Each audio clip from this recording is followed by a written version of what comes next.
Assalamu alaikum and good morning students. Welcome to Forward Public School e-learning class 4th, subject Islamiyat, chapter 1, Arkan Islam, part 1.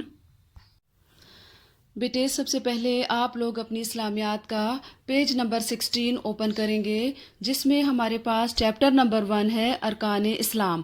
اپنے ہاتھ میں اپنی pencils رکھیں، کہیں بھی آپ کو ڈیفیکلٹ ورڈ نظر آئیں گے تو میں آپ کو اس کے میننگ بتاؤں گی۔ چلیں جی، ہم سب سے پہلے پڑھائی سٹارٹ کرتے ہیں۔ ارکان اسلام، سب سے پہلے آپ ارکان کا میننگ لکھیں گے، ارکان کو انڈر لائن کریں گے۔ ارکان جمع ہے رکن کی، جس کا مطلب ہے ستون یا پھر حصہ۔ ارکان اسلام، اسلام ہمارا دین ہے اور ہم مسلمان ہیں۔ یہ ایک سچا دین ہے۔ دنیا اور آخرت میں کامیابی کے لیے جو کام ضروری ہیں وہ ہمارا دین ہمیں سکھاتا ہے، اور جو کام دنیا اور آخرت میں ناکامی کا سبب بنتے ہیں، سبب کو آپ لوگ انڈر لائن کریں گے اور اس کا میننگ لکھیں گے وجہ، ان سے روکتا ہے۔ ارکان رکن کی جمع ہے، اور رکن کسی چیز کے اس لازمی حصے کو کہتے ہیں۔ اب یہاں پہ لازمی کو آپ انڈر لائن کریں۔ لازمی کا مطلب ہے ضروری۔ ارکان رکن کی جمع ہے، اور رکن کسی چیز کے اس لازمی حصے کو کہتے ہیں جس کے بغیر وہ چیز قائم نہ ہو سکے۔ جس طرح ہر عمارت ضروری حصوں کے بغیر قائم نہیں رہ سکتی، اسی طرح اسلام کی عمارت کے بھی ضروری حصے ہیں جو ارکان اسلام کہلاتے ہیں۔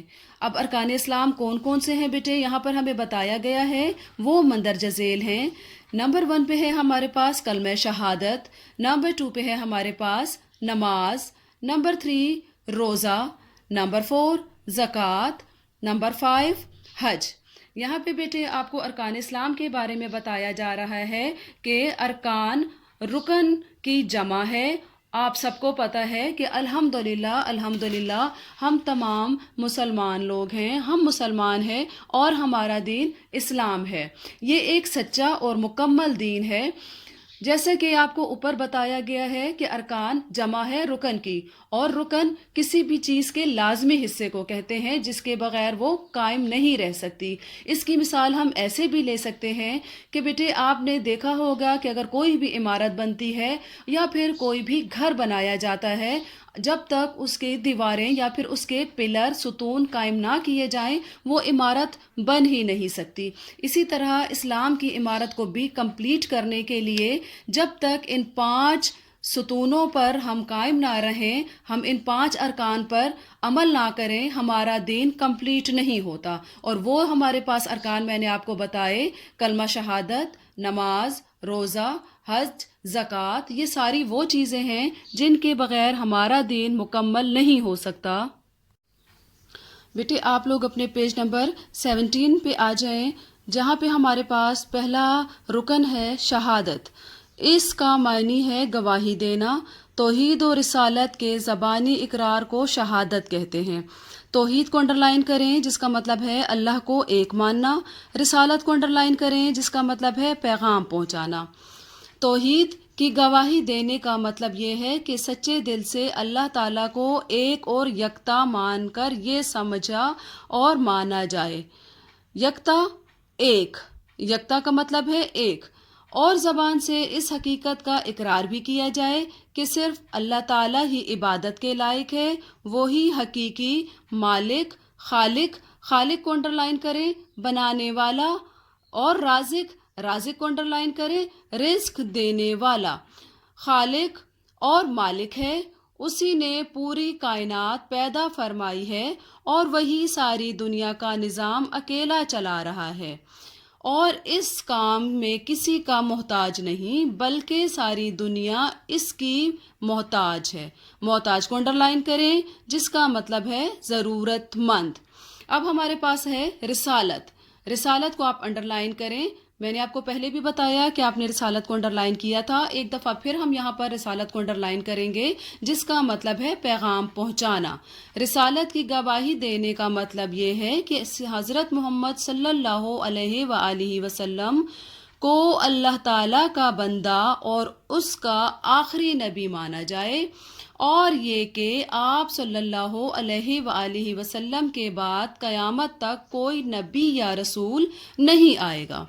آپ صلی اللہ علیہ وآلہ وسلم کی لائی ہوئی ہدایت یعنی قرآن مجید اور آپ صلی اللہ علیہ وآلہ وسلم کی زندگی یعنی آپ صلی اللہ علیہ وآلہ وسلم کی سیرت طیبہ، سیرت کو انڈرلائن کریں گے، سیرت کا مطلب ہے عادتیں، طیبہ کو انڈرلائن کریں، طیبہ کا مطلب ہے پاک، اور سنت، سنت کو انڈرلائن کریں، سنت کا مطلب ہے وہ کام جو حضور صلی اللہ علیہ وآلہ وسلم نے کیا ہو وہ سنت کہلاتا ہے۔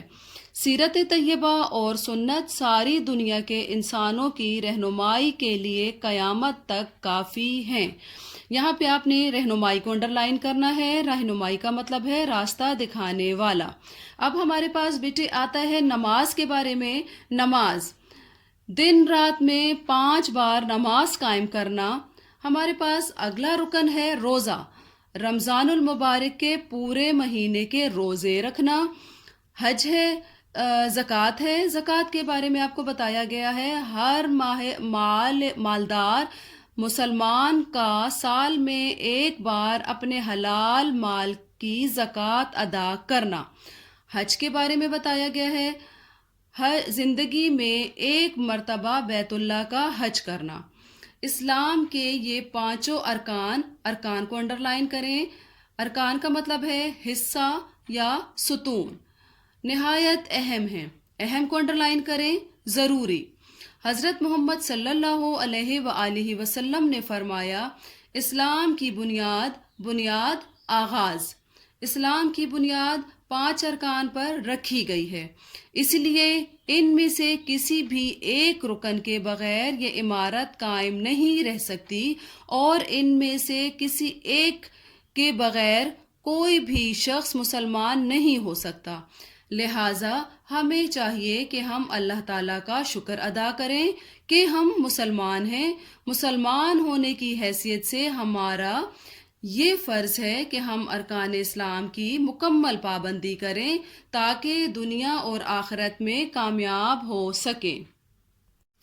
بیٹے یہاں پر ہمارا چیپٹر ختم ہوا، اور اس پیج میں آپ کو بتاؤں گی کہ ہمیں یہاں پر کلمہ شہادت کے بارے میں بتایا جا رہا ہے کہ ایک مسلمان کے لیے سب سے پہلا رکن ہمارے پاس کیا ہے، وہ ہے کلمہ شہادت، یعنی گواہی دینا کہ میں اللہ تعالیٰ کو ایک مانتا ہوں اور اللہ کے رسول صلی اللہ علیہ وآلہ وسلم کو مانتا ہوں، اور اللہ کے سوا کوئی معبود نہیں، اور اللہ کے رسول حضرت محمد صلی اللہ علیہ وآلہ وسلم ہیں۔ یعنی ایک مسلمان سچے دل سے اللہ تعالیٰ کو ایک مانتا ہے کہ اور اس کے ساتھ وہ کسی کو شریک نہیں کرتا، اسے پتہ ہے کہ یہ پوری دنیا اللہ تعالیٰ نے بنائی ہے، وہی ہمیں رزق دینے والا ہے اور وہ کسی کا محتاج نہیں ہے، اسی لیے وہ اللہ تعالیٰ کو ایک مانتا ہے، اس کے ساتھ کسی کو شریک نہیں کرتا۔ اس کے بعد ہمیں بیٹے یہاں پر دیا گیا ہے، ہمارے پاس اگلا رکن ہے نماز کے بارے میں ہمیں بتایا گیا ہے کہ ہر مسلمان پر اللہ تعالیٰ نے 5 وقت کی نماز فرض کی ہے۔ ہمیں پتہ ہے کہ ہم 5 وقت کی نماز پڑھتے ہیں، اور کون کون سی نماز ہے وہ ہمارے پاس ہیں، فجر ہے، ظہر ہے، عصر ہے، مغرب ہے اور عشاء ہے، ٹھیک ہے۔ تو بیٹے ہمیں کسی بھی صورت میں نماز کو نہیں چھوڑنا۔ اس کے بعد ہمارے پاس اگلا رکن آتا ہے، ہمیں روزے کے بارے میں بتایا گیا ہے کہ ہم نے پورے رمضان کے روزے رکھنے ہیں، اور آپ کو پتہ ہے کہ رمضان میں کتنے روزے رکھے جاتے ہیں بیٹے، رمضان میں پورے 30 روزے رکھے جاتے ہیں۔ اس کے بعد بیٹے روزے کے بارے میں کہا گیا ہے کہ روزہ کو عربی میں صوم کہتے ہیں، جس کے معنی ہے رک جانا یا پھر کسی چیز سے باز آ جانا۔ روزہ 3 ہجری میں فرض ہوا۔ ہم سب کو پتہ ہے کہ ہم روزے میں انسان کھانے پینے سے رک جاتا ہے، تمام نفسانی خواہشات سے رک جاتا ہے، اسی لیے اسے روزے کا نام دیا گیا ہے۔ بیٹے اب روزے کا مطلب یہ نہیں ہے کہ صرف آپ نے منہ سے کچھ نہیں کھانا یا کچھ نہیں پینا، بلکہ روزہ تو آپ کی آنکھ کا ہونا چاہیے، آپ کے کان کا ہونا چاہیے، آپ کی زبان کا ہونا چاہیے، آپ کے ہاتھ کا ہونا چاہیے۔